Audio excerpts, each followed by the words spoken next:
talking about SNL, the history, the mysteries, and all the hot impressions in between, breaking down all the numbers as well. In your favorite sketches with special guests, it's on the Saturday Night Network. Yes, that is right. Welcome on in, everybody, to the Saturday Night Network for the first ever after show, coming to you live following the Tina Fey and Wet Leg series premiere of Saturday Night Live UK.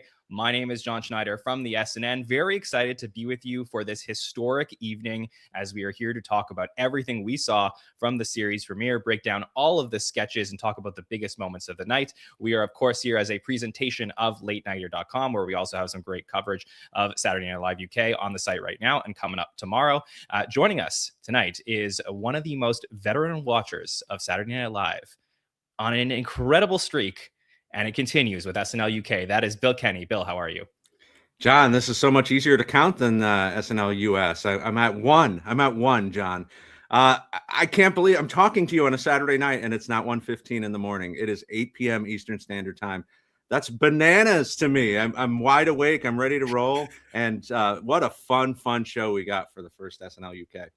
It really was. And also, I mean, it depends where you are. We might have people coming to us tonight from the UK, maybe from other parts of the world who haven't seen the show yet. So we're going to have a lot of fun here. We will be discussing all aspects of the show, so spoilers inbound. But I do know that, we will be airing on many streaming services over the next day or two if you want to catch up and join us later. Or the Sky TV YouTube channel is in the process of uploading all of the sketches from this evening. So you can always do a little bit of back and forth with us. But we're here to take you through everything we saw here tonight. And I'm very, very honored to be joined by our first British correspondent here on the Saturday Night Network for our SNL UK coverage. And that is Frankie Durkin. Frankie, how are you?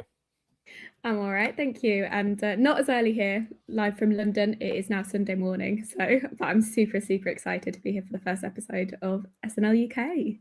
We're so honored to have you. Seriously, I can't wait for you to fill in all of the gaps, all the things that Bill and I get wrong. But hopefully, we're going to get used to this. It's like, I feel like it's like riding a bike, like it just takes a little bit. Okay, now we get the characters. Now we know the references. Like we're starting to see some of them. And we'll get this eventually. We still have at least 7 more episodes to go, which it was announced, if you haven't been following the trades, that SNL UK has been given a vote of confidence and is now up to 8 episode run order for series 1. So that is very exciting. So we're here for our first night to talk about Tina Fey and Wet Leg. So Frankie, as the Brit on the show here tonight, I'm going to go to you first. I want to know, what did you think overall of our series premiere? There were a lot of expectations. How did they do? I think it went really well, and I'm so excited. I think Nicola Coughlan summarized it really well. Like, I wrote it down. Brits tend to root for the failures of others, and 100% that was the experience of me and all my friends, even my friends who love SNL, being like, this is going to be a disaster, this is awful, it's going to rubbish, it won't work in the UK. And I think they proved them wrong. I think it was an amazing first night, and they set off running. It felt like an episode of SNL to me, and it also felt like something new, and I think that is exactly what I wanted from them. That's so fascinating. Yeah, I mean, I was looking at all the stuff we were posting on social media over the last week. Depending which social platform you're on, we got a variety of responses for people's expectations for the show. But yeah, Bill, I think they did a great job here tonight. I'm so curious, your thoughts. You've seen so much Saturday Night Live. How did this compare? I think it straddled that line between giving enough for people from the US and North America to recognize it and see the setup and what was going to happen, and also be able to bring in viewers from other areas and other countries, especially the UK. And I think it did a really good job with that. There was stuff that we could point to. There was stuff that we're going to get into that was a little bit jarring for North American audiences, especially some of the language that was used. I'm a very, I don't like using fucking language, but I was shocked at some of the stuff we heard that you would never hear in the US unless it was Charlie Rocket or Paul Schaefer. So a very, very, very fun night. Yeah, we got a night full of Jenny Slate moments where just people were dropping lots of swear words over there.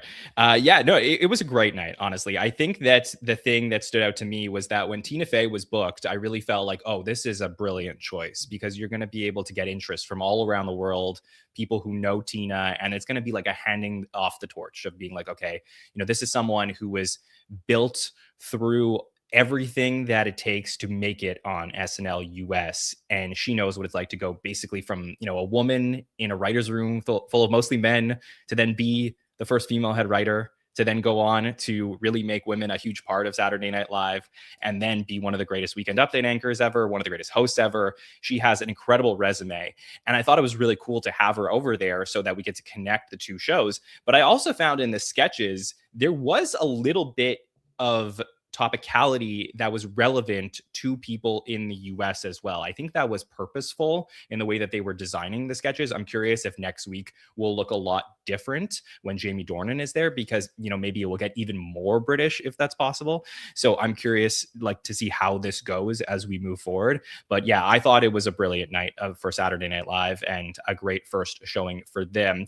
As for our coverage here on the SNN, so like I said, every single week we will be here after the show about 30 to 45 minutes after to gather ourselves, get our notes together, and then we'll talk through everything. You may be used to our US coverage where we do a roundtable on Mondays. Tonight will be sort of a combination hot take show roundtable where we will dive deep into each sketch. We'll go sketch by sketch and talk about some of the bigger topics that we saw here. And then Wednesday night, I'll be here for our By the Number show. So if you are a stats geek and you want to know all the screen time, Mike Murray will be with us to go through all the power rankings from the first episode of SNL UK, which cast members did well, which did not. We'll know through all of the numbers.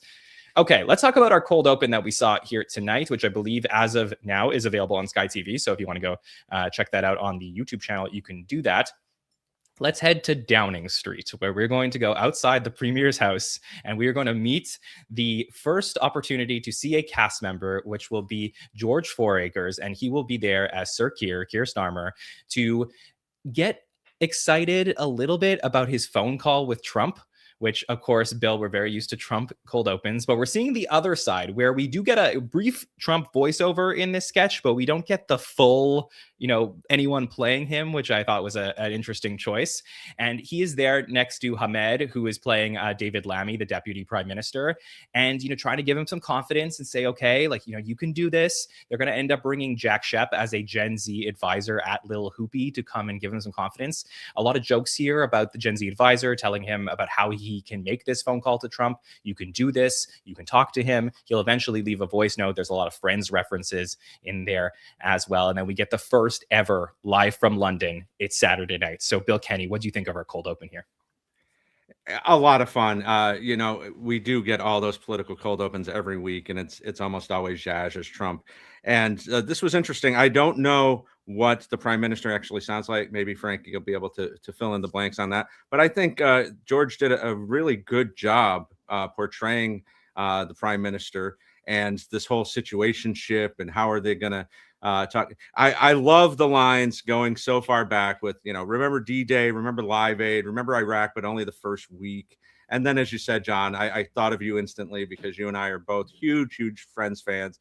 All the references, Hugh Laurie on Friends, and then, when they were on a break, and I think that's what we need, but you can still use our ports. Yeah, I mean, this hit all the notes. We saw some outstanding performances from the new cast members in George and Ahmed, and I think we were off and rolling quite quickly. We really were. Frankie, what did you think of the cold open? We're so used to these political centric sketches that we get in the US. How do you think it translated over to you in the UK? Yeah, I think it definitely translated. I think it was a pretty good impression. I don't think Starmer has as much of a quintessential voice as Trump does. Everyone's got good or bad a Trump impression, and I think Starmer doesn't have as much, but I thought it was pretty good.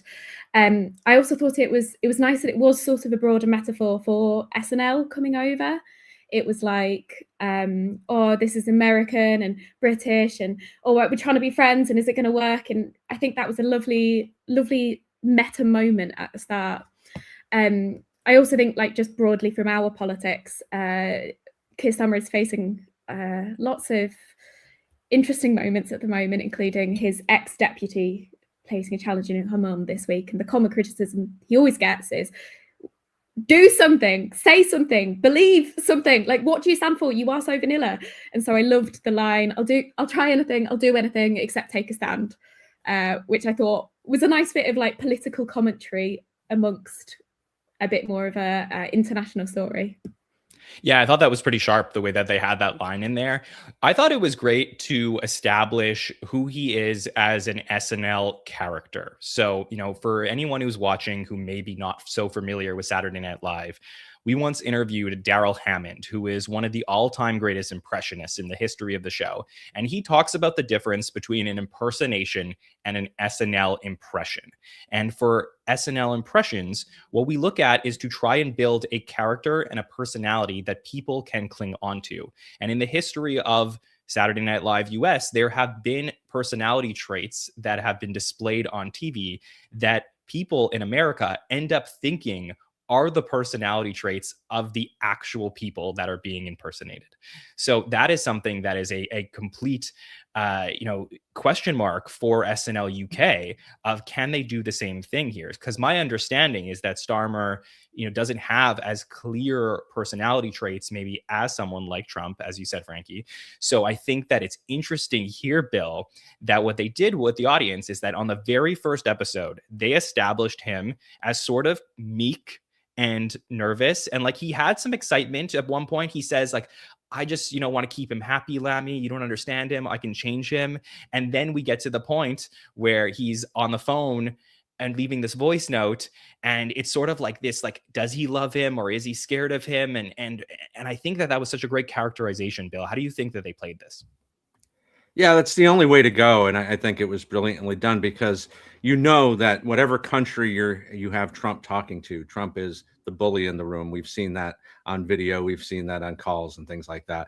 So the fact that you've got Trump and he's just terrified of talking to him, telling him how he really feels about everything that's going on, and I think that was the best way to go, knowing what Trump is like. Now, John, do you know, was that Jaj or did somebody in their cast? I don't know who that was. I don't think it was Jaj. I don't think it, I will find out. We could talk about that on Wednesday. I'm sure that when we get the screen time data, we'll know for sure. It didn't sound exactly like him. I assume it was somebody else who was doing an impersonation. Yeah. But fun nonetheless. Yeah. Yeah, for sure. And, Frankie, I want to ask you, because this will be the first moment of the night where we really get to see George in this starring role. I think that he's going to be one of the biggest storylines coming out of week number 1. Were you impressed with him already just at the start of the evening? 100%. I think there was, in my opinion, a lot more of the men we saw tonight than the women. And there were a couple of people who really, really stood out to me. And George was one of them. And then Hamed, who was also obviously in the cold open, was another one, particularly in the first half of the show. I think he really stood out. And yeah, it's exciting. I hope in some ways, I think there's a lot of kooky characters in British politics. Keir Starmer very much not being the kooky one. He's the boring one. And so while I'm really excited for George to have this character, I think he did a good impression. I really hope we get like Kemi Badenoch and Nigel Farage and all of these other slightly bonkers people as well. So I'm excited for him. I hope it's not only him. Yeah, I don't think it will be. I think it'll be interesting what happens next week now that Tina's moving back to the States for the following week, and we'll see if they do other things with British politics. Let me tell you about some moments that were cut from the cold open. So I do have some dress information that we'll share here throughout the night. The cold open was, my understanding, pretty long. It was significantly longer in dress rehearsal, which is typical. They did cut things down. It had a longer section about London and British references in Friends. So we did get some of that, which I'm glad that they left in the show. It also actually had Charles and Camilla in dress rehearsal. So they were characters there. Camilla was played by Celeste and Charles was played by Larry. They were there towards the end in surfing clothes, talking about going to DC. And Starmer was wanting to cancel the trip. So that was something that got cut from the dress rehearsal. We also had Hamed in a bald cap, which is my understanding that David Lammy doesn't have the same hair that Hamed has. But apparently the bald cap didn't look so great from the audience, what they saw in dress. So we ended up getting, I think, Hamed's regular hair for the live show cold open. Let's move to the monologue, where we get to see our first instance of home base, which I thought was really cool that we had these seats on the side of the stage, Bill. That's like a throwback to me of like a different look and feel for the show. So what do you think of that before we get into the details of the monologue?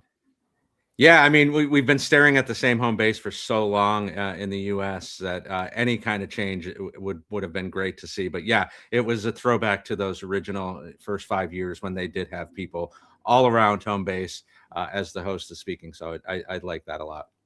I feel like it added an energy. I don't know what the reason. There's probably like a logistical reason why they don't do that in the US. Maybe just it creates like more space for them to run between sketches. But yeah, I thought that was really, really cool. Tina's going to come out. She's going to say, it's kind of historic. I'm the youngest person ever to host SNL UK, which I thought was a great joke off the bat.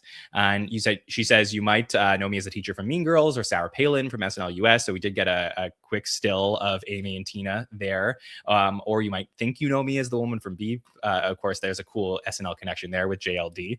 And then she talks about how the show is truly live. Things may go wrong. Her pants are supposed to be longer. And she ends up doing a little bit of swearing in here. And we're like, whoa. And we get our first, we get 3 cameos in here. So these are our first cameos of the night. So first, we're going to get Nicola Coughlan, who's going to come in, of course, from Bridgerton fame, and she's going to ask, if this is SNL UK, why are you the host? And then Tina has this great line where she says, for the first episode anyway, none of you fuckers would do it. And that's exactly what Bill was saying before. I was just like, whoa, all right, we're really into this. We're going to also see Michael Cera, who's going to be here. He's there. He says he's Canadian, which is okay because he's a part of the Commonwealth. Educate yourself, Tina. And he says we're allowed to swear in this version. And we get the classic Michael Cera, who is, trying to swear but doesn't do a great job at it. And this was also really cool for me because Michael Cera was a SNL host during the UCB show during the writer strike in 2007. So there's like a very inside connection there to Saturday Night Live. And then we're going to get Graham Norton, who's going to be there, who mentions that this is usually his studio. And he's going to interview Tina a little bit and says that he has a gift for making American celebrities likable. And they go through all of these British shows together. And we get Tina with a great rapid fire with Graham Norton. Frankie, what did you think of our monologue that we had here tonight from Tina? I thought it was great. I think you did need to acknowledge that you're having an American host the first episode of SNL. And I completely agree it was the right choice, but you needed to acknowledge it. Loved all 3 of the guests. Found it interesting. None of them were British. So we were still challenging this, like, oh, she's American, but 2 Irish people and a Canadian. I thought Nicola Coughlan was amazing. I think she's got to host SNL at some point. She's a funny, funny woman. And for me, maybe one of that massive highlights of the whole night is the reference to the 4 Yorkshiremen sketch in Monty Python. I don't think it's as popular in the States, but it's so... I'm from Yorkshire, and anytime I tell people I'm from Yorkshire, they go, did your dad grow up in a box? Oh, you were lucky with your dad growing up in a box. So it was amazing to have that reference straight off the bat. And some very, very funny guests. They were very funny. And Bill, I really feel like we got another instance here of this night of like this monologue would totally appeal to anyone watching from the States or anyone watching from the UK. It felt like they hit on a lot of good things here. What did you think of our monologue? Well, Frankie, I knew that reference because I was a Monty Python fan before I was an SNL fan, believe it or not. So I love doing the deep cuts. I love the reference to Benny Hill, which probably most people didn't even get because that was so long ago. But yeah, I mean, not only were they not British, but they're not really connected to SNL US. I mean, as you said, John, he had that moment that wasn't an actual episode, but Michael Cera was a cameo in a Jonah Hill episode. And Graham Norton and Nicola have never appeared on SNL. So, but yeah, it was a nice bridge. I know, John, when we talk on a hot take show, if they do a Q&A, we kind of groan and like, oh boy, but this made sense to do here, to get these cameos in, to reference the elephant in the room that, Tina is there and what's she doing there. The other thing that I found really interesting was, of all the things that she referenced that she had done, Sarah Palin got the biggest response.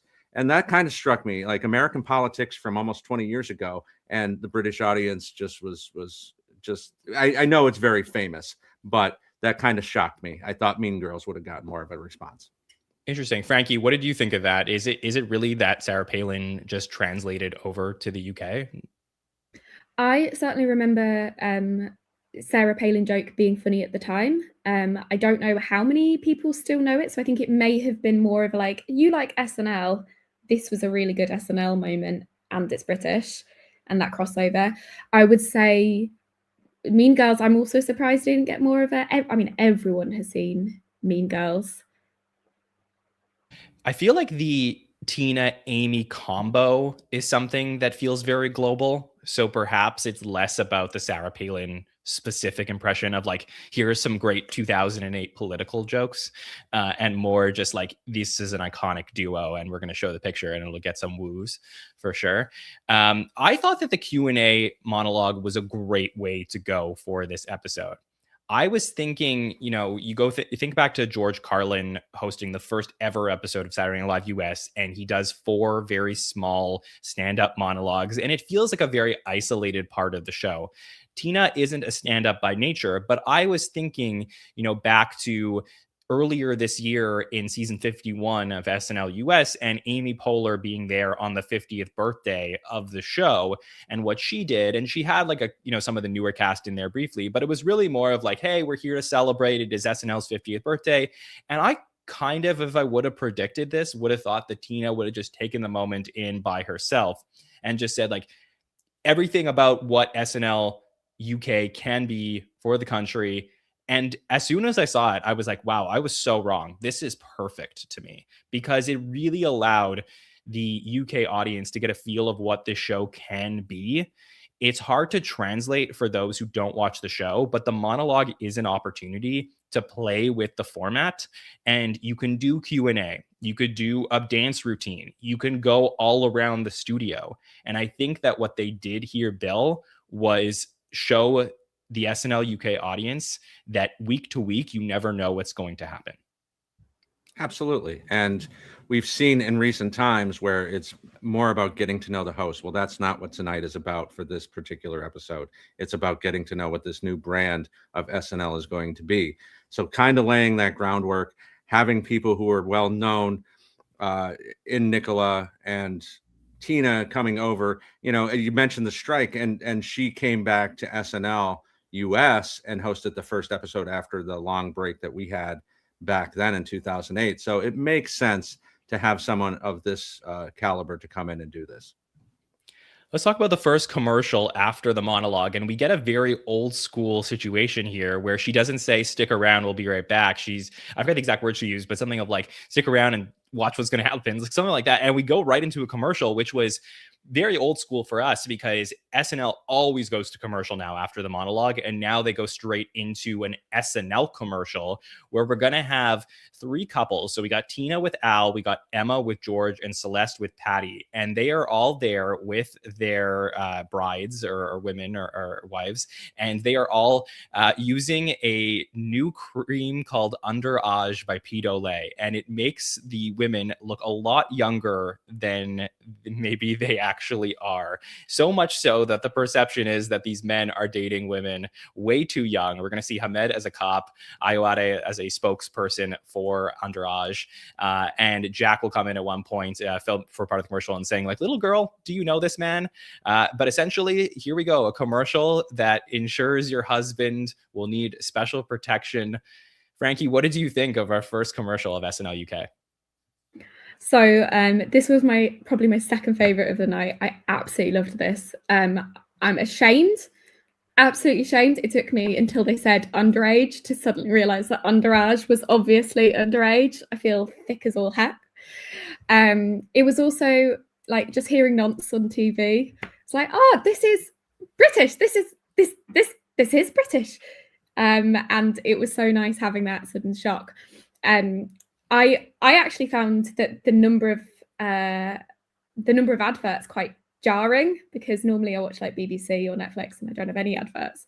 So for me, it made sense to go straight into it. And I think this was definitely the correct one to start off the night because it felt British, it felt funny, and I think you didn't need any cultural background to understand, except for maybe obviously the Epstein files and stuff, but who doesn't know about that? That this was a funny joke. It was great. It honestly reminded me a bit, Bill, of the first time that Tina hosted and she had the annual commercial where it was like, we're going to get your period once a year and it's going to be like a crazy situation where she's going to run around with an axe. And I feel like, it was perfectly done for Tina, where she's very like pro, let's get the women on the show. Let's have a moment with them. Felt like good to get a female focused commercial here to kick off the night. What did you think of it? Yeah, my mind went immediately to that.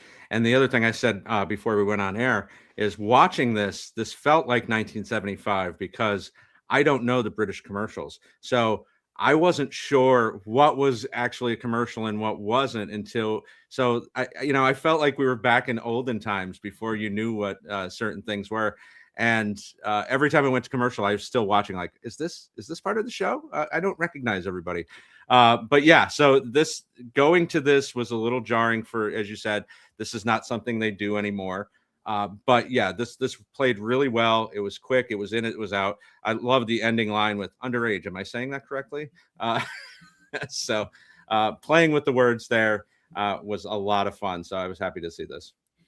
I think another big thing we're going to be talking about with this first episode of SNL UK is that it seems to me, and based on my conversation with James Longman, like they've been working at this show for a few weeks now. And I wonder if some of these sketch ideas were put together prior to this week because everything was really fully thought out. And I do wonder if we're going to notice some of the things next week where they have a shorter time frame to work with Jamie Dornan. But like, to me, this felt like something that someone came in with a really good idea. I'll be curious when we get the writing credits for it. And, could have been put together weeks ago. So I am so curious about it. But I love, again, that they started with a commercial. To me, this was so throwback SNL. Really makes sense. It was timely, but also really worked. And as you said, Frankie, where this is a night where, we did focus on a lot of the men, but this was great to get a female focused commercial up top. So I really did love it. Let's talk about David Attenborough's Last Supper. This is a BBC show where George is again going to take the focus at the top as David. He says he's the only national treasure left that's not on that list. And which was a great line. And we're going to bring in a lot of our cast here as impressions for a Last Supper, but with some British focused impressions. So we're going to have Al Nash, who's going to be there as Winston Churchill. We're going to have Celeste as Isaac Newton. We got Ayo Ade as Mary Seacole. We get Jack as Princess Di. Tina is going to play Agatha Christie here. We get Hamed as Benjamin Zafania.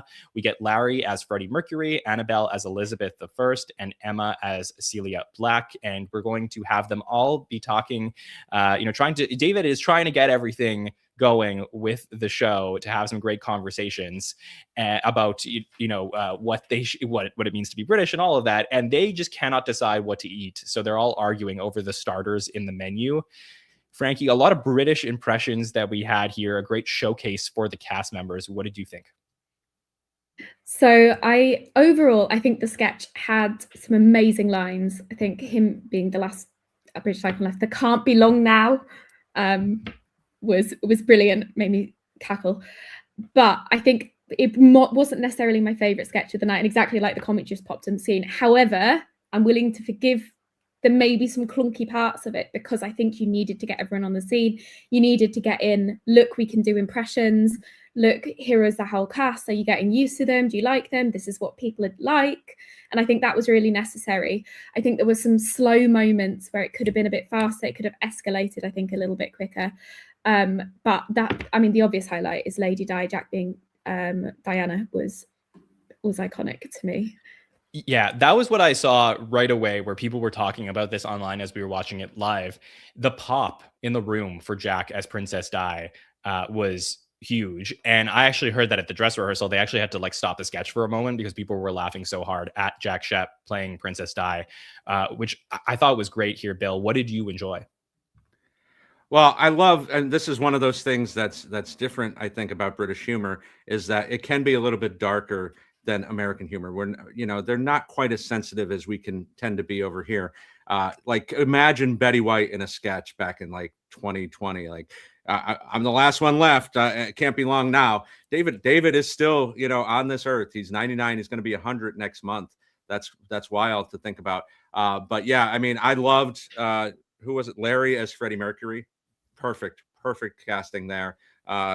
with the people on the streets. Yes, Freddie, there are people on the streets. And the Princess Di was great. Amazingly, not a lot of SNL US to compare it to. I mean, it's not something that they did a lot. My girl Jan did it in the very first episode of the second Golden Era. And then Anthony Edwards did it, Christine Ebersol, but not a lot, despite being a huge cultural icon in the 80s and the early 90s. So I think that was a great impression. I think the Agatha Christie was pretty good too. So this was a great impression parade sketch. But yes, I agree with Frankie. Not enough escalation. Should have went somewhere from the starters. They did, though. I thought that they went somewhere where maybe it was right at the end, maybe it was a little bit too late, but there was this turn at the end where they say, like, now we're going to move on to the lovemaking portion of the evening, and they're all going to like start to like take their clothes off a little bit. Like, was that not something, Bill? I mean, it was kind of the button. I don't think it was. I think it was a little too late to overcorrect that. But yeah, you're right. It did have that small escalation. That's fair. Frankie, what do you think of Tina in this sketch? Because I thought her Agatha Christie was really solid. You know, she is a very good impressionist. We didn't get to see it enough when she was on Weekend Update because she wasn't doing a lot of sketches, but we've seen her come back and really nail some great impressions. And I thought she was great here as sort of like there was a lot of chaos happening in the sketch. And I feel like she centered it at times where she will come back and she'll say, another mystery. Who will eat the Crockett's? And I felt like that slowed the sketch down at times to a point where I could actually process what was happening through all the chaos. What did you think of her here? Yeah, 100% agree. I think, and that was one of my issues, was it felt like each person was doing their own character and doing it intensely, and it was like, oh, this is my job, which was funny, but it could lead it to be feeling a little disjointed, and you needed her with David Attenborough just calming it down a little bit. The impression, I mean, I have no clue what Agatha Christie sounded like, but let's go with it was an awesome, spot on impression, identical. Yeah. Yeah, I don't know if we have a lot of tape on Agatha Christie to look at right now. She died in 1976, so just right after the SNL US started a few months later. But yeah, it was cool. I mean, look, this is always really fun. I like getting a lot of the cast out there. I feel like that was a smart move for them to do. Is it, could we have maybe cut things down a little bit? Yes, but it would have potentially undercut the whole look of The Last Supper. And I feel like you sort of, if you haven't watched the sketch yet and you go look at it, we get this great shot of a lot of the cast, like right, sitting there and all next to each other. And I feel like, okay, like this is a good moment. This is exciting. And like, that's what you get sometimes where you only have 11 cast members. Every moment, every role feels bigger because we know that we're going to see these people so many times during the night. And it sounds like it wouldn't be that, but something felt special where it's like, oh wow, this is the cast. Like that was cool. Let's talk about Hot Streak. This is a Hamed-centric sketch where he is the host playing Ed Boovie, and he has a show called Boovies Goes to the Films, where he is there to interview Tina and Jack, who are the stars of Hot Streak. They're playing Lena Phillips and Ricky Hall. And it's kind of starts like in this thing where he's like a huge fan of their movies and he's talking them up. And Bill, I felt like there was sort of like this Chris Farley show-esque thing to what he was doing where he like really loved it. And then it took a crazy turn where he was like, let's talk about Hot Streak. I watched it last night. It fucking sucked. And they were like, what? And he's like, it's so bad. Watch what happened. And he like watches the movie with them and they're just like sitting there stunned. And he's like, why does your movie suck? And I was like, this is genius. I thought this was so great from Hamed. Bill, what do you think of it? This was my deepest laugh of the night because I was not expecting that. And I think, like you said, partially Chris Farley show, partially Hollywood dish. Like, where's this going to go? Like, are we just going to slurp up to these guys and talk about their movie? When he says that, and yes, this is where cursing works. Like dropping that in there. I don't know this would translate to US because if it was just like, I kind of sucked. Like it wouldn't have that oomph that you need. You're just sparsely putting in these F words and F bombs to make it work even more. And yeah, I mean, when he opens up the laptop, talks about it and is almost crying, it actually does start to cry. If we had just tried, it could have been good. Yeah, I mean, Hamed became one of my favorite cast members very quickly after this sketch.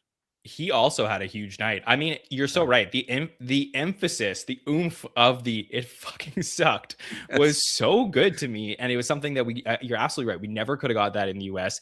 And I feel like there was almost like there was a pacing thing happening here, Frankie, where the start of the sketch where he's talking them up is really slow. Like he's really slowly saying like, hey, this is like, we're here with these stars of their new great movie. And then like at one point when he says it fucking sucked, he then goes like, what happened? Lena, you first. And he like speeds up the delivery of it. And I wonder if that's like a Tina note at some point, because she's really good with things like that.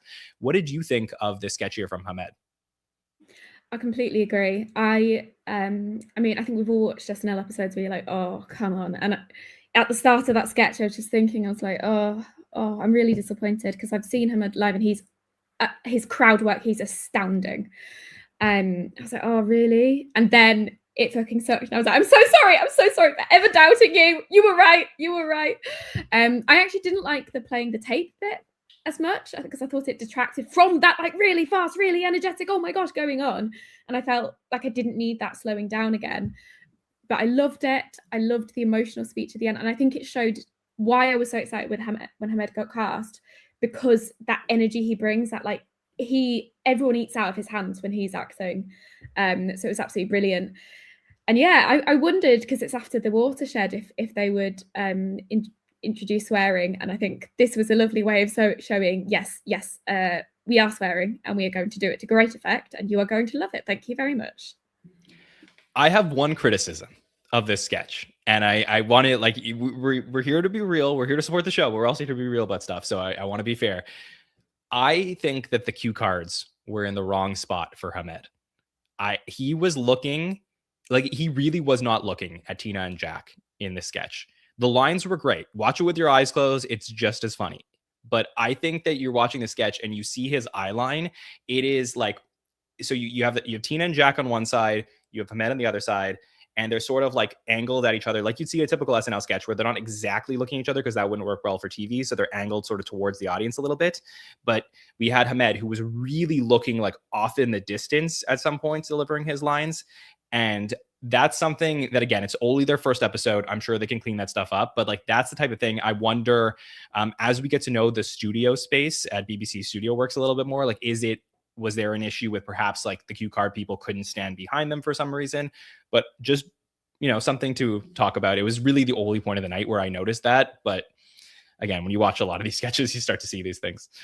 All right, let's go to our next pre-tape, where we're going to find out what it's like to work at the internet, where Hamed is here again. He's playing Turpin, the head of operations. And it's sort of set up like, initially you don't know what's happening here. And it kind of feels like they're working like, for like the CIA or the FBI or something like that, or whatever the MI6, whatever the equivalent is over there. So, but he's the head of operations, and he is there. You're going to see Jack as Jan Young and Larry as the X-Man. And they are there to work for the internet to create problems for anybody who wants to use it. So Jack is the password manager. He's going to create those really complicated passwords that are autofill that nobody remembers. Larry's the X-Man of like when you're trying to close something and the X just gets too small and you can't find it on the page. And then Hamed is the guy who at the very last second, as you're trying to click something, puts ads in front of it. So you click all the wrong stuff online, and we're going to get this other shot of the scene as they're doing it. I felt like there were a lot of inside UK jokes here as well that I have to go to you, Frankie, on. Did you notice anything great with the lines, or was it just the sketch itself that really worked for you? I'm now querying everything because I thought this was a less UK. The only part I thought was really UK was the disgusting. I drink milky tea, but the amount of milk put in that tea was maybe disgusting. It was that. But I'm not sure. I felt the lines were quite sort of. Do you not have the same like tiny X that you're zooming in on? No, we have the X, but I was just like, maybe it was the line you just referenced. But there was a certain point where I was watching it, and I was like, people were laughing at things that I like kind of went over my head a little bit, and I was like, okay, maybe there's like some extra stuff there. Extra stuff. I think it was things like he was drinking out of the cafetiere, the large amounts of milk, all the things going on in the background, the name Turpin, all of these things. Is Turpin a UK reference? I assumed it was like just a funny play in the word, like Dick Turpin, the highwayman, like his name. But I'm sure someone in the comments can jump on me if I've missed something. But but yeah, this was the moment where I really thought, oh my gosh, and he didn't carry on quite to the same level the rest of the night, but I was like, oh my gosh, Hamed is the new star of SNL UK, because I just thought this was so great. It was really, really great. And I do think this is an idea that can appeal to anyone. I'm just excited to rewatch it to like make sure I caught all of the little nuances of what they were doing here. Bill, what did you think of this film that we got?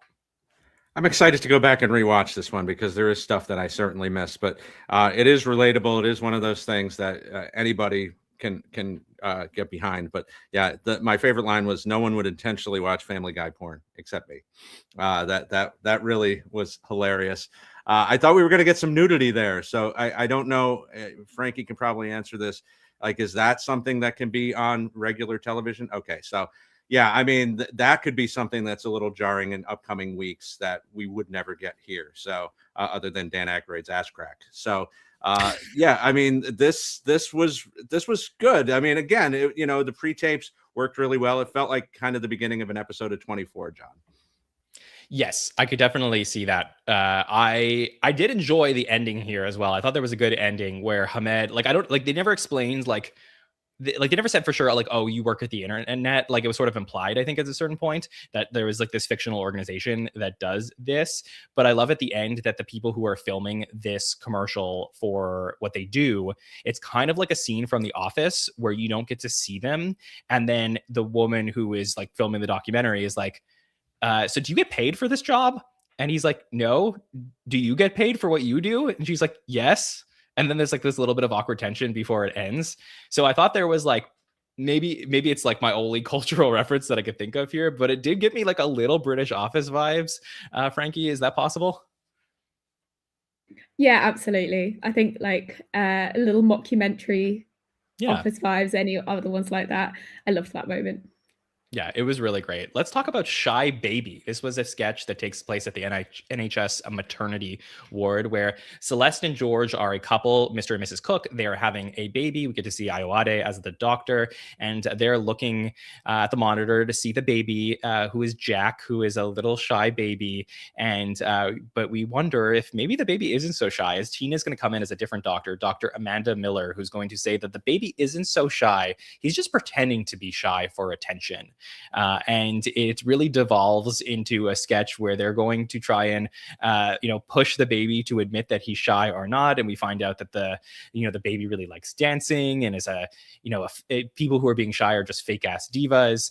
And Tina's going to have a lot of fun with this one. It's going to ultimately end by saying Tina's going to talk to the baby and say, hey, a bunch of us are thinking about doing karaoke, but sorry, and then the baby's going to say, I think I'm just going to come and watch, and then Tina's going to yell, congratulations, he's a nightmare.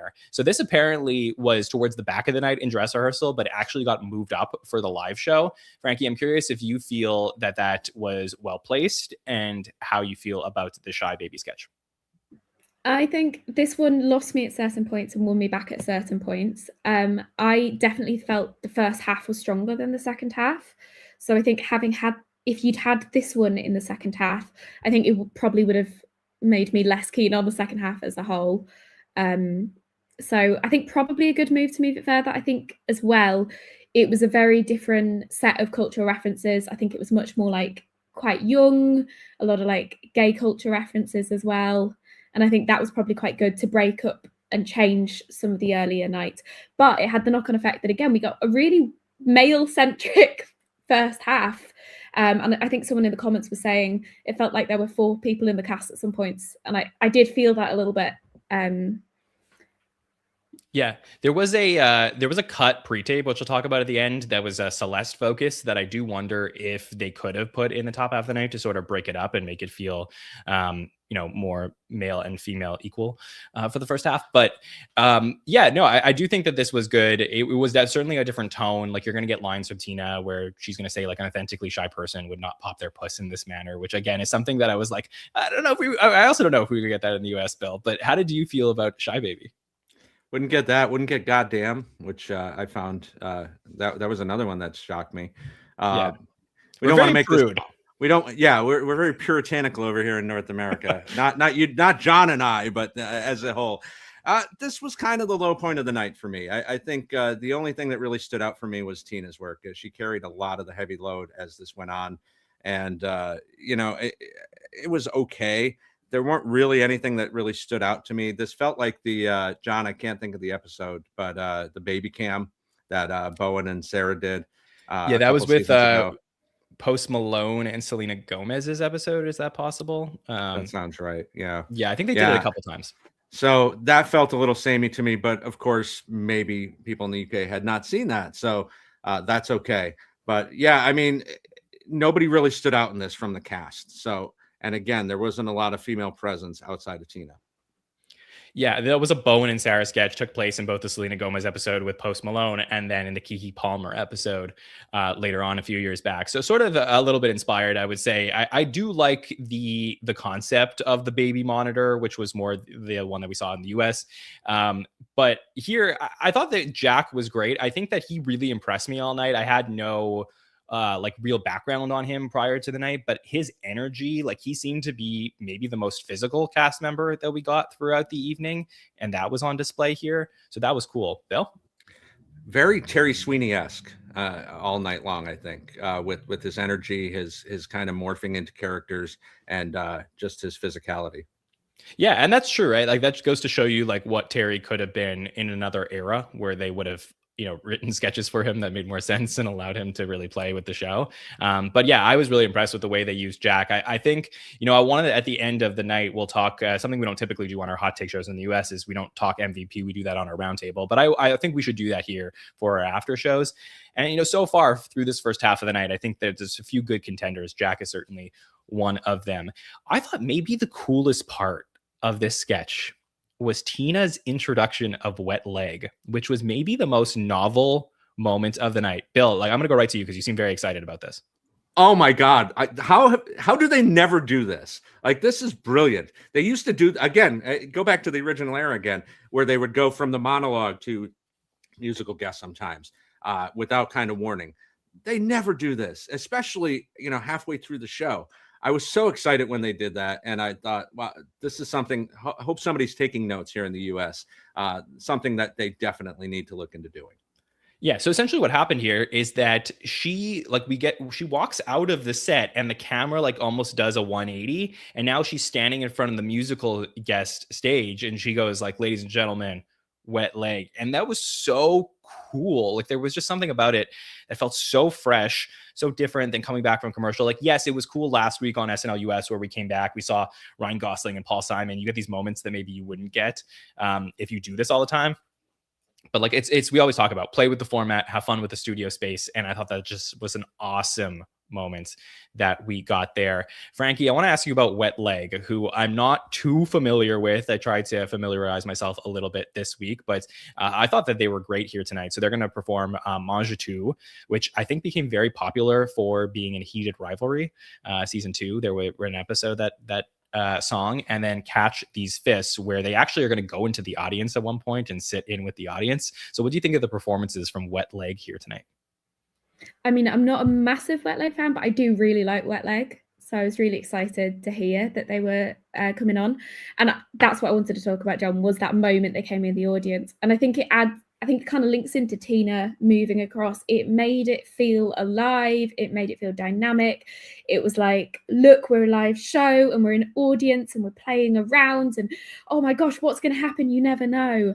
And I thought both Tina coming straight out into the musical guest and then the musical guest coming into the audience, it did feel exciting. It felt alive, and I would love to see more of that, and I would love to see that in different ways. I'm not saying every time, don't spoil the fun, but the idea of you never know what's going to happen, I would love to see more of that. Yeah, there was something like Bono-esque about it, where like he at some point in the early 2000s like walked into the studio, like walked like from the stage into the studio, like took the camera, like played around. Like there was just something so cool about that. That may have been like my favorite moment of the night. And that's not to say anything about the entire sketches or the show or the comedy or anything like that. I was just like, fuck yeah, let's go. Like it was so great. All right, let's go to Weekend Update, where we're going to see the first ever edition of Weekend Update over in the UK, anchored by Anya Magliano and Patty Young. So great to see them there, and they are going to make a lot of jokes here about Starmer, about Trump, about Prince Andrew as well. We're going to see one correspondent here, which will be Al Nash as Captain Birdseye, who is there as the fish finger man, talking about being sent over to the red hot war zone, which will be like a really great performance by him. If you know Captain Birdseye, this was a really interesting characterization where at one point in the sketch, his mustache starts falling off. And I was so happy because for me, like, I felt bad for Al if he wasn't down for that to happen, but like, I think he should embrace this moment. This is what we talk about live television being all about. And let me just make a PSA to all of our friends over at SNL UK. Don't fix this for the streams. Don't fix it for the YouTube. This is what the show is supposed to be. If someone says a line and they're off camera, fix that. Don't fix the mustache coming off. This is what the show has always meant to be. Frankie, I would love to know your thoughts on the first ever edition of Weekend Update with Anya and Patty. Yeah, I think they were both great choices. I was fans of theirs before they were hired on SNL, so they were good choices. I think there were definitely a bit of nerves. There was some maybe getting into the spirit of it, but I don't mind that. It's the first episode. They were playing around. They were having fun. They were cheeky. We had, what was it? The How Many 2, but One's Dead Now was my maybe second biggest giggle of the night. It was brutal. Anya having a little cheeky grin. So I think, was it perfect? No, but I also like that about Weekend Update. I love when the jokes don't always hit and when you get the like faces that they make to each other, and it was exciting seeing some new jokes that went from, I love Cho and Jost. I love Che and Jost, but it was really exciting. They've obviously been around for a long time. It's exciting to see someone new. Do you guys have Captain's Birdseye in America? Was this a reference you got? I did a little bit of research during the show, but Bill, did you get this? No, please go ahead. Yeah, please, like, give us the full rundown on Captain Birdseye, Frankie. It's not that big of a thing. It's just that there's fish fingers. You have fish fingers. We call them fish sticks. I was thrown by that. I'm suddenly querying everything that you have in Canada in these states. But you know what? It's weird, right? Because we call chicken fingers, right? That's not right. Chicken fingers, right. Chicken fingers. But oh. I was like, so it is weird how that works. But I was like, okay, Captain Birdseye, is this a fake character? Is this? And then No. I was like, oh no, okay, this is okay, this makes sense here. But yeah, like Al Nash getting that spot here on Update was a really cool moment. So Bill, there's a lot to talk about from Update, both the anchors and Al's performance. What did you think of everything we saw? The set itself was really exciting. It felt like the Daily Show, just kind of that whole background that was going on. And yeah, it's been a long time since we saw anybody else at the desk. So that was interesting to see. I think they had really good chemistry, a lot of good jokes. Obviously, a few of them are going to go over our heads, not knowing every nuance. But my favorite line was when they're talking about NATO and they're talking about no participation from Germany. Where was this energy in 1939? Like that's a great line. And Captain Birdseye was great, talking 6 minutes and one side and turn. So yeah, great performance by Al. And then the Andrew lines, if you're watching, hello, I'm older than I look. So Anya really killed it there. I think they were great together. I thought they were really good. Chemistry was already there. Clearly, they've been working at this together. It felt really strong. It was refreshing to see a new Update anchor duo. I know that this is something that the North American audience has been asking for a while. I personally think Jost and Che are awesome, and I still think that they do a great job, but it is refreshing in its own way to get a different version of Update. And, I'm still like, there was like a little bit, if I had to make a comparison, maybe a bit of like Jane Curtin, Bill Murray vibes to them if I was going to make one update duo. I know like it's easy to do the Dan Aykroyd thing with the mustache, but I think that maybe he's a little bit more Bill Murray in his delivery. But yeah, I thought there were some really good moments where they start off and they make jokes about Starmer, and they're talking about, Trump. Starmer gave consent to Trump, and he says consent, now you've taken all the fun out of it. Or Anya said that. And then about many influencers are struggling to flee Dubai. And then it's like, it's not all good news. So they're making fun of influencers. And then the Prince Andrew stuff, which Bill, you mentioned the Anya part where she says, if you're watching, I'm older than I look. And then we get Patty with an incredible line about being in jail, about him going to jail and saying, will he be able to keep his mouth shut? I hope not, says his cellmate's penis. Just like holds the line there. And it was great. Like, I feel like they're fully formed already in week 1. Are you surprised, Bill, how great they were tonight? No, because I think they know what they're doing, getting people who, they have these test screenings to see who has chemistry with something like this. The Bill and Jane comparison is great. I think what really stuck out to me with that is the props. Now, they still use props today, but I've been watching a lot of old SNL, as I usually do, and like him Patty struggling, putting the helium tank back under, but not losing his composure, sticking to what was going on and continuing with the joke. So yeah, this was a great duo to put together, but let's not get rid of Jost and Shay. For sure. Frankie, what did you think about the decision not to put Tina Fey at the update desk? I thought that was something that was like, if I was going to put my bingo card together of the night, that was like center square for me. I actually thought it was a good decision. I think you needed to allow them to be their own thing and develop their own thing, and you didn't want Tina Fey taking it over. I think this was also the moment of the night where I thought the most, that's why I was surprised earlier about the internet. I thought the most had British things. Like, I don't think David Walliams over there was one I marked. No, Kemi Badenoch, they said, but I call her Kemi Badenoch. I need to check on that. And apparently you don't know Captain Birdseye, as I'm now learning, which is astounding to me. So I think it was really good that it was allowed to be its own thing. It was allowed to be its new thing, and it was allowed to be very, very British. And I think it needed that. And I love Tina. I loved her at the update desk. Selfishly, would love to see her, but it was the right decision. I can't help but think.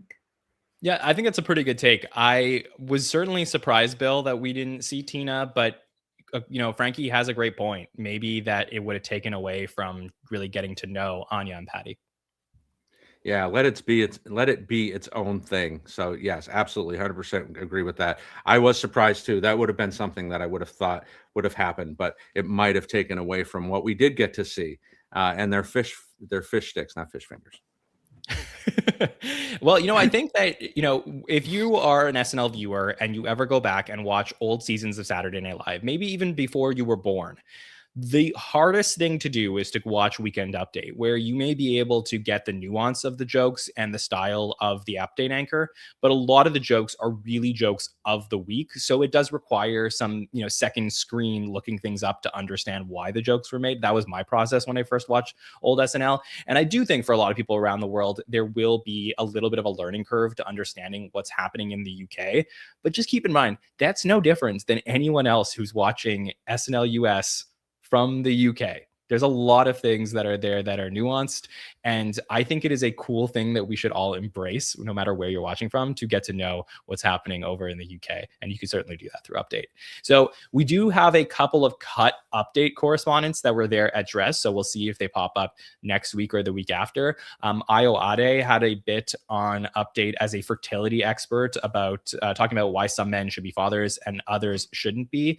And then there was George also. I don't have a lot of details about George's performance, but he was a character named Paul. So maybe that'll pop up online as we see that the videos continue to get uploaded to the Sky TV YouTube channel, or we will see that pop up in the future. All right, let's talk about the Shakespeare sexuality sketch, where we're going to head back to 1592 and see William Shakespeare, played by George, and Tina playing Agnes, as they are there with their family, Annabelle, Ayoade, and Jack. And he is off to London to go perform and write some plays. And then some months later, he's going to come back. He has an earring. He says The Tempest was a huge hit, and he's going to keep leaving the scene and going off to London and coming back a little bit more flamboyant. So many months later, he suddenly has a slutty little chain.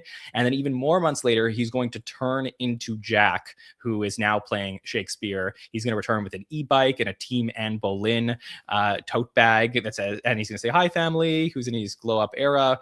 We're going to see the son played by, it was Larry. Sorry, Larry was the son who ate the powder at some point, which is really going to harm Tina, who's playing William Shakespeare's wife. Of course, there's a lot of like Hamnet references. So it is sort of a fun bit where there's this modern movie that a lot of people have seen where you can reference what's going on, but also a historical precedence to this sketch. So Bill, how did you feel that played together? John, do you have Shakespeare in Canada? I'm not sure if that's something that you're familiar Why with. did I not explain that sketch properly? No, I'm asking if the if the translation, Yeah, I think everything. Okay, we are part of the Commonwealth, Bill. Yes, educate yourself. Yeah, damn right. This was interesting. Yes, this was the escalation we were missing in a couple other sketches earlier in the night. Again, hate to keep going back to the language, but hearing "cunty little earring" just blew me away. Like, I was just like, oh shit, we've never heard that word on SNL US. So I know it's very different usage over in the UK. So yeah, I mean, I think you got to see some of the cast members work really well together. The line about the daughters, as you said, with the Hamnet references, like, what about your two daughters? And him completely ignoring them and going off to make another play. Yeah, I think the set was really good too. So very well done. Yeah, a lot of Hamnet references in this one. So we got some of the score from Hamnet. Tina recreated Jessie Buckley's scream from Hamnet when her son dies. We also get the Rihanna song at the end is a reference to the dance parties the cast of Hamnet had after filming emotional scenes. So there are some really good Hamnet references here. We're also going to get a cameo appearance right at the end of the sketch as people are dancing. We're going to see a drag queen, Kate Butch, is going to make an appearance in the background, who previously won Celebrity Mastermind, was on Series 5 of Drag Race UK, and Series 3 of Drag Race UK versus the World. And I feel like that was a fun, because they didn't really acknowledge it in the sketch, but it was a fun Easter egg, I guess, for anyone who watched all the way through. Frankie, what did you think of everything we talked about with the Shakespeare sexuality sketch? So this was actually my least favorite sketch of the night. I don't know if I used to be an English teacher and The Tempest was like his last play. So, that set me off straight away. I was like, I know how to teach this. So this is, anyway. Not historically right. It's not historically accurate. The Tempest, the meaning. But no, I can get past that. I think there was something about the pacing that just didn't, it was like quite a lot of like dead time and then they're going out and coming back in. I loved the cunty Shakespeare at the end. That sort of saved the sketch for me because I was like, oh, okay, the escalation has escalated to a point where this is quite silly and that's quite funny. But yeah, as a whole, there are lots of parts of it beyond just my irritation as the historically inaccurate that frustrated me. I didn't realize the drag queen was Kate Butch, and that's awesome. But I think, again, that was the part of the sketch I liked the most. Really, this was the only one where I would say as a whole I didn't actually like. So this sketch and the Shy Baby sketch, certainly different sketches. There, one is like this historical piece and there's sort of like different scenes that are happening there. One takes place in a doctor's office and they're talking to the baby. However, I do feel there's a lot of similarities in the tone of the sketch, in the dancing and party nature of like one is trying to get the baby to do it. And then this other one is William Shakespeare, translating, basically becoming a different version of himself. And then eventually, getting his family to be like, what is going on with you, Dad? So I think that there is, and then they're going to end on this party nature, which sort of reminds me of the Shy Baby sketch. And I think in that instance, when you have these two sketches that are so similar in tone, I think you pick one of them. And that's sort of been some of the issues that we talked about with SNL US at times, is that certain sketches really like make a theme for the night. And I think that what SNL UK potentially can do with all different comedic stylings is prevent that from happening. So with Tina, you have an opportunity where you don't necessarily have to focus on a certain like tone of sketch. And I think that that's to me where I was like, this is a little bit too similar. So I think that a lot of people will be probably talking about either one or both of these sketches as being the one that maybe they could have cut from the night. If not to speak for everybody, that's sort of how I'm feeling here. If I did have to pick one though, I would have picked this one, because I think that I liked that this, again, with them, it was just Oscar season. A lot of people talking about Hamnet. I feel like the show needs to establish that it's culturally relevant, and the fact that it can have some fun with historical stories, even if they're not fully accurate, Frankie, is good for the show. So putting my producer hat on, I kind of like that they did this here. I would have for sure used Kate Butch in some other way. I don't know if maybe this was like sort of I know that Kate Butch was there in dress, so I don't know if this was like a last minute cameo situation where they were like, okay, well, let's get Kate in this one at the end. But I feel like maybe in that last scene where Jack replaces George as Shakespeare, there was an opportunity to come back and be like, I made a friend while I was away. This is my friend Kate. And like, I think that there was something there that would have played a little bit better for me. Let's go to our next pre-tape, where we're going to go to the live Paddington Bear experience. We're going to see Anya, Larry, and Annabelle all very excited to go in. George is going to welcome them to 32 Windsor Garden and open the gate. And it turns out it is a real bear that is there to kill them all, and not Paddington Bear. We're going to see Tina as Kellyanne, who saw a real bear at the zoo and thought it would be perfect for the exhibit. We're going to see appearances from Jack and Ayoade and Al as well. Annabelle lost half of her face in this. Al found a foot at the end, in case anyone's lost a foot, and it's just like, it's a real dark mess here, Frankie. And I'm curious, so the live Paddington Bear experience, is this something that actually, not the real bear, but is there a real live Paddington Bear experience, and is this a play on something that I don't know about? Yeah, I was wondering if it had translated fully. So obviously there were the 2 Paddington films, awesome, we love them. Somehow became like very patriotic. I feel like a nice way of being patriotic without being like EDL scary patriotic was like, we like Paddington. And so when the Queen died, somehow he became a symbol of that. And they created the Paddington Bear musical, which is like got rave reviews, and it's doing really well. It's completely sold out. And then there was a reference at the end. So to make Paddington Bear, they have a person with dwarfism inside the suit. So that was the like little lady they were referring to. And then they have an actor off stage. So I was wondering if maybe that hadn't fully crossed over. And that's amazing. And everyone, there's been a lot of like at the Olivier's, which is like our version of the Tonys, like a lot of chat about how astounding she is and how amazing it is that they've taken a bear and made it into this really moving musical and really touching story. So I think that was the context on of which it was there. And definitely coming in, I was expecting more of that, so I liked the twist. I wish there'd been like another twist or something else, because it felt like there was quite a lot of brutality. But I think within the context of like, it's become almost a symbol of like nice patriotism rather than scary patriotism. And the Queen, I really enjoyed that it became so violent and so dark. I loved Hamid with his face that half falling off. It was beautiful. I loved the violence to take that. I really appreciated it. Yeah, I think I said the wrong name before, but it was Hamed who lost half of his face in this. It was really like gruesome in a way that we don't always get in the US. It's something we like a lot when Sarah Sherman does that. But Bill, this is what I was talking about, right? Like tone shifts in the night create an ultimate SNL episode. And I feel like we went very dark here. This is probably the darkest we went the entire evening, where we crossed boundaries earlier, obviously in a way that we're not used to in the US with swearing and other things. But this is the time where we're like, hey, let's take something beloved and make them kill everybody. Yeah, this is everything that Willy Wonka sketch a couple weeks ago was not to me. Like that fell flat after the initial McTreats one. The McTreats, yeah.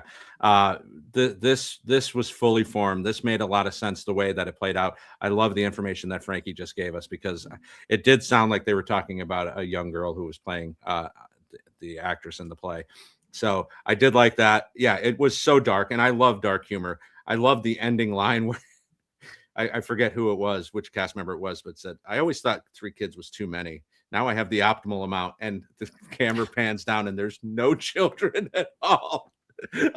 I fell out of my chair laughing at that line. So yeah, this is not something I think that SNL would do as far as how dark it went. But yeah, I really enjoyed this one a lot. I think this is the one where I'm very excited to find out who wrote it, because this sort of has vibes of, before Sarah Sherman in Modern Times, everyone was talking about, which could sort of do gruesome humor. We had Michael O'Donoghue, who was the first ever head writer of Saturday Night Live. And he had this very dark tone to sketches where he was like, what if we put everyone on stage and they all killed themselves on stage with needles? Like he would just play with the format a lot. And he was known for being like a very twisted mind head writer that was there for the first 3 seasons of the show. And in Modern Times, it's very hard to do what O'Donoghue did. They tried to bring him back 10 years later. It didn't work. But this is the thing where we can do things like this, which is that, subvert expectations. So for the UK audience who may be tuning in here, maybe even with their family, I know it's late night, but it's a little bit earlier perhaps than what we get in the US. And you may be watching and you're like expecting something really cute and it's not. So I thought that this was really, really great here tonight. One of my favorite moments of the entire evening.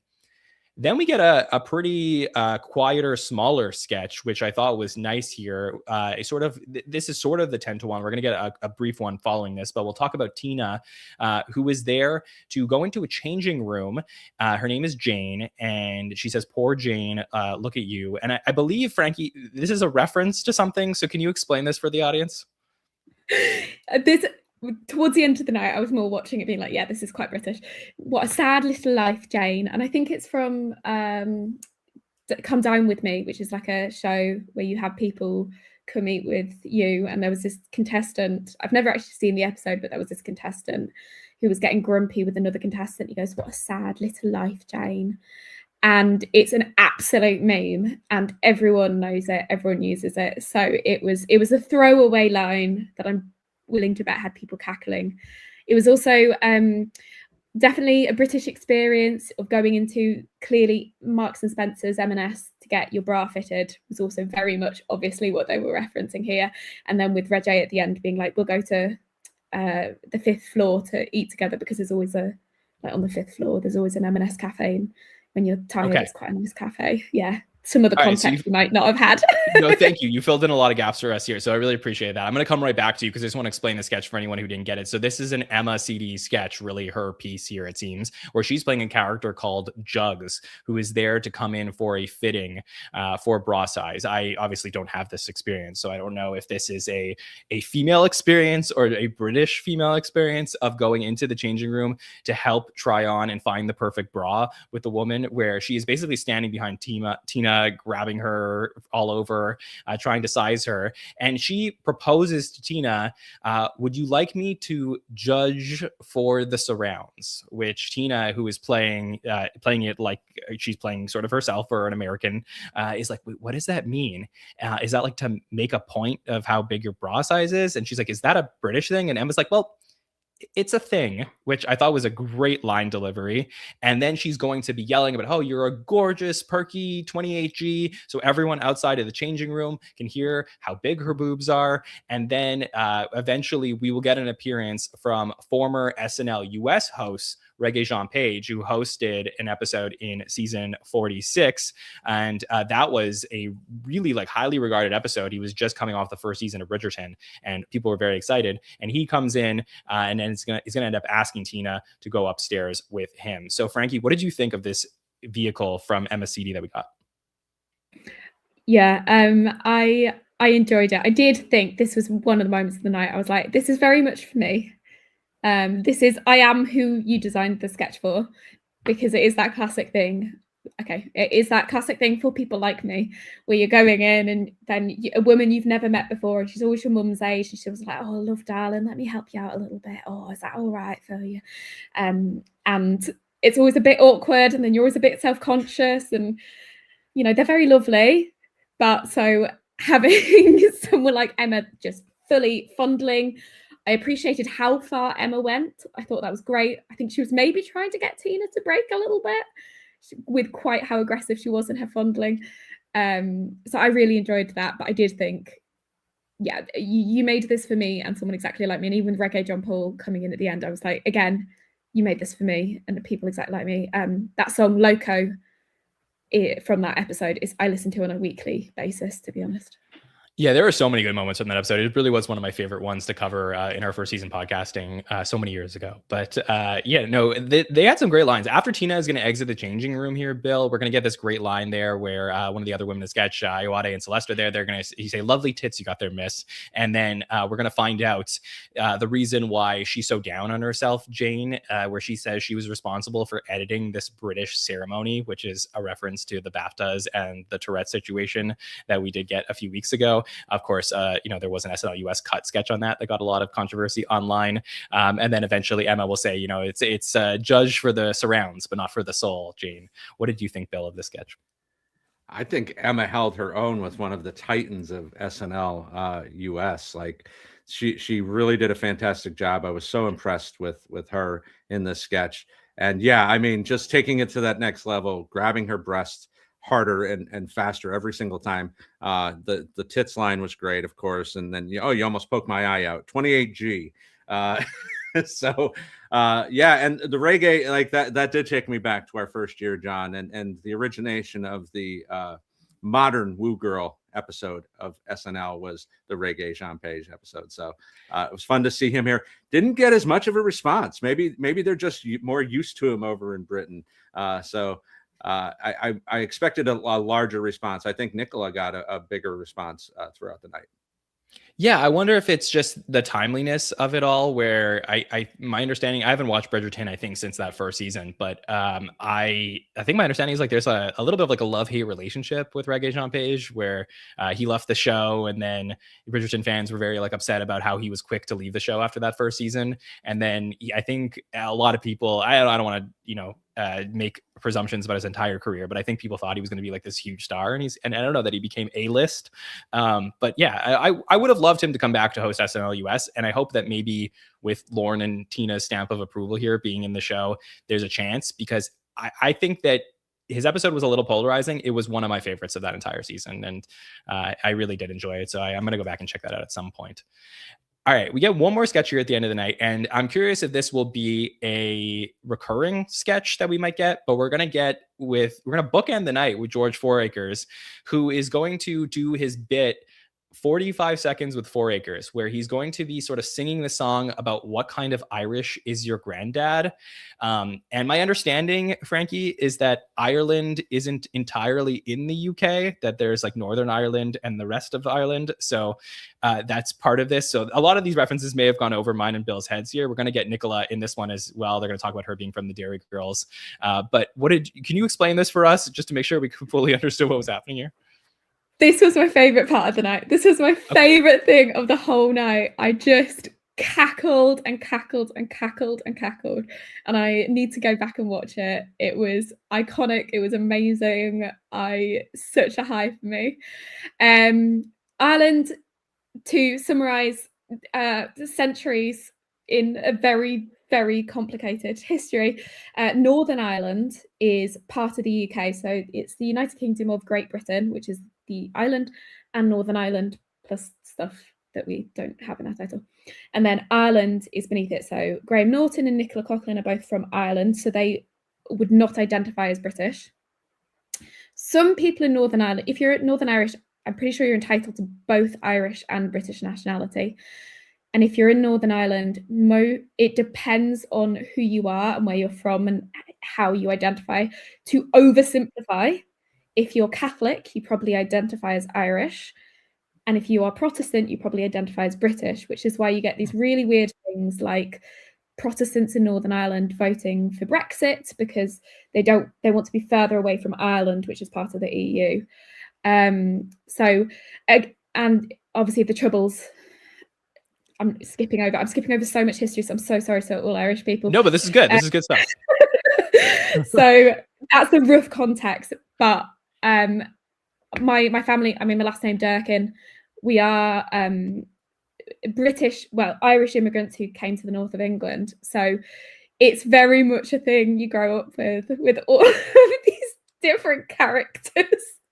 And it was so perfectly accurate to all of these Irish granddads and my friends' Irish granddads. And it's that thing as well, I think, where you might identify as English But your granddad is Irish, and he is still, as far as he is concerned, living in Northern Ireland or Ireland, even though he's lived in London for 60 years. And he will still talk this way and act this way. And that was the sketch.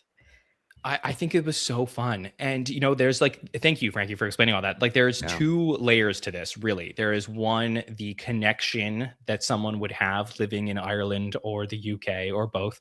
But the other is the structure of putting together a piece like this on the show, which is a really quick in and out bit with high energy, Bill, just to end the night. So much so that we go straight to good nights, and Nicola and George aren't even there. They have to run over at that point. And I thought that this was a fascinating choice to put this on in the way that they did it. What did you think? Yeah. Now, Frankie, one more question. Is this a real song?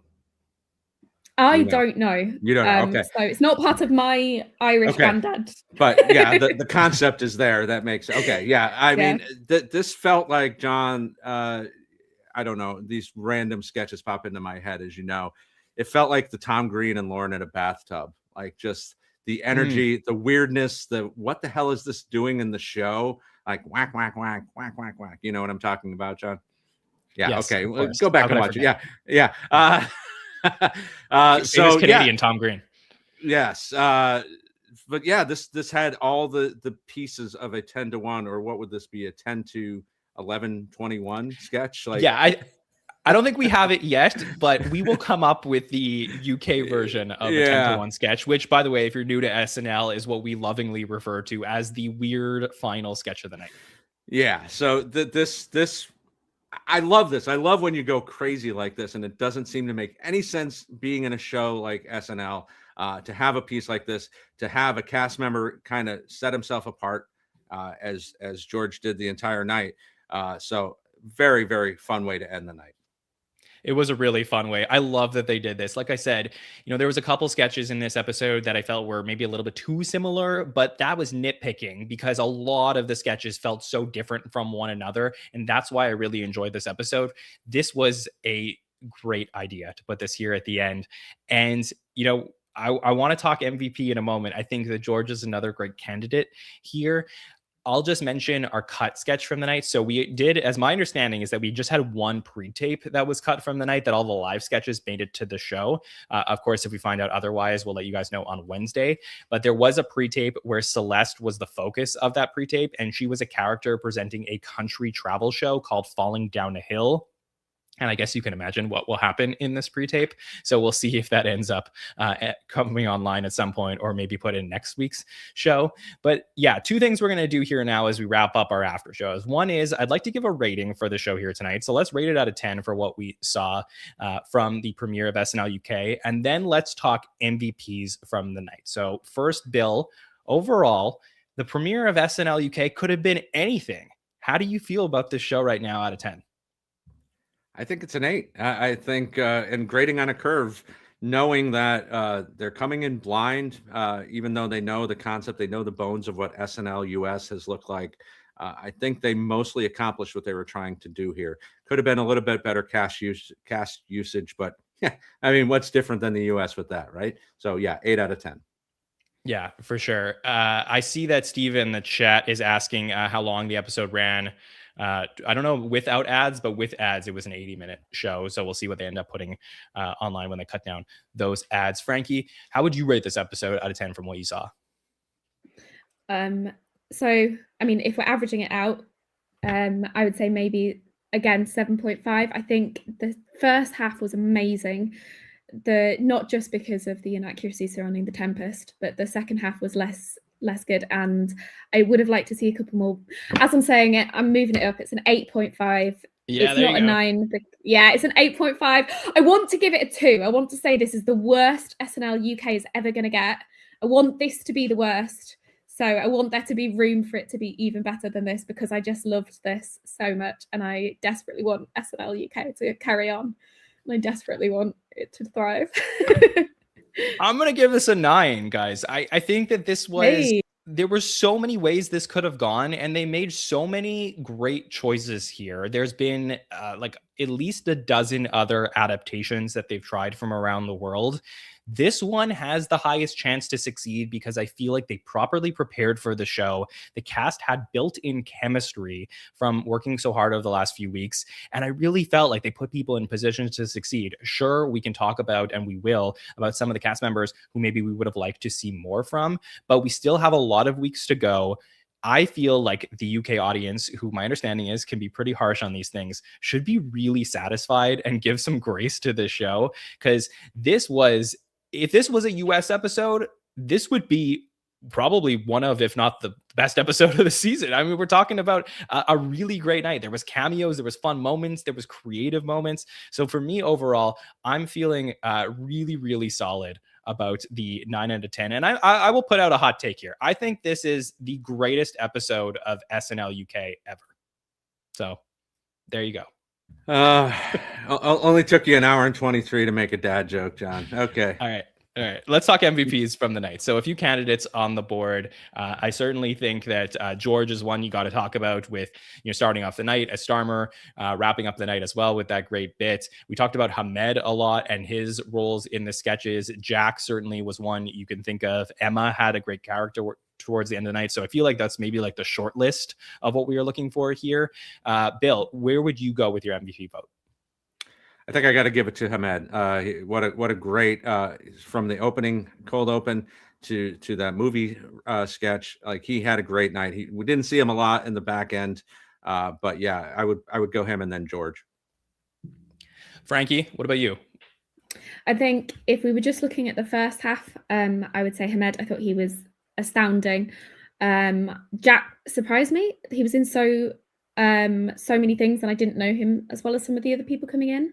But George, I think, starting this show, like the first ever, oh my gosh, the pressure, and then anchoring that sketch as David Attenborough, and then what is absolutely my favorite thing about the Irish Grandad sketch that I will just keep watching for all eternity, it's got to be George for me. I think I'm with you, Frankie. I think I got to give it to George. Hamed was really impressive, and certainly I think will get a lot of MVP votes as we put out the poll on Monday for everybody to vote on the MVP on our social platforms. But I would probably give my vote to George. I just think bookending the night is really hard to do. Like, this is someone who, as you said, has all the pressure in the world, had more pressure than Tina tonight, frankly, where he comes out, he's going to play the prime minister to start the night. He's going to be the face you're going to see that's going to end the night. And he popped up throughout as well.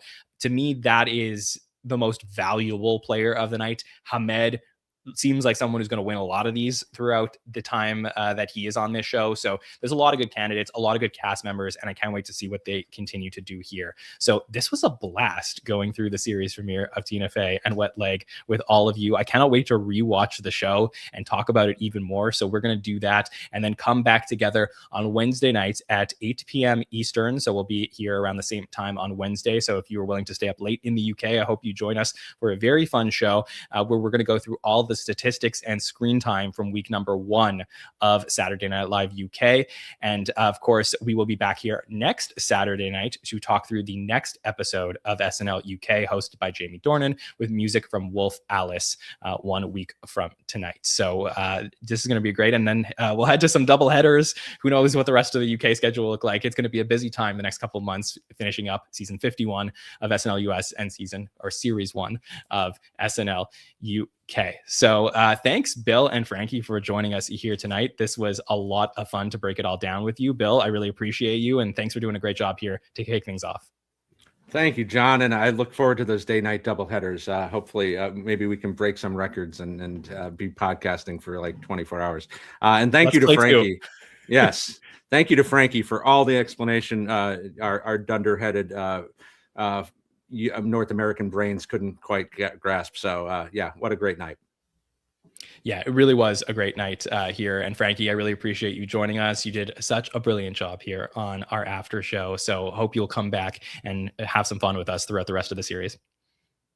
Well, thanks so much for having me. It's been so fun, and I'm just so excited. I was so nervous that it wouldn't be good, and I think it's so lovely to actually say, yeah, it was really good. I would just say, No, I don't know the press in the States, but I'm willing to bet, even though we felt it was good, there will be some press who will take delight tomorrow morning in ripping it apart. So there will be however good it is, there will be some press who are like, oh, this is what is wrong with our country right now, and yada yada yada. And thank you so much for letting me explain Captain Birdseye, who you guys don't have in the States. I can't wait to try it one day. Also Canada. Yeah, that's okay. Well, can't wait to try it one day. But the honestly, it was a really, really great time learning about all of the British culture, and I can't wait to continue to do that over these next 7 episodes, and hopefully a lot more in the future. I already saw a British tabloid today, if you were to Google SNL UK, that said the series is going to be canceled before it even starts. And I was like, all right, let's give it a chance here. So we'll see what happens. But if you did enjoy our coverage here tonight, please let us know. I really appreciate getting such a great live audience for this first after show that we are doing. I know a lot of our friends who are typically with us for our live shows covering SNL US may have not seen the show yet. So you will over the next couple of days. It'll be available on Peacock and Crave. And if you're on Australia, at HBO Max. We want to know what you thought of the show. It gives us great material to talk about on our Wednesday show as well. So please leave a comment on this video to let us know what you thought of it and what you thought of our opinions of the sketches too. So I love the interactivity and connecting with all of you. To never miss any of our coverage here at the SNN for both SNL UK and SNL US, you can subscribe to the podcast, YouTube, Apple Podcasts, and Spotify. Search Saturday Night Network. And you can also follow us on all social platforms at the SNL Network to never miss anything that our amazing social media team does over there. Great job to everyone for putting up lots of great moments tonight from the premiere of SNL UK. I want to thank Late Nighter for being the presenting partner of our show, Frankie and Bill for joining us, and everyone in this live chat for hanging out with us earlier on a Saturday night. So on behalf of everyone here at the SNN, we will see you next time, everybody. Have a good one.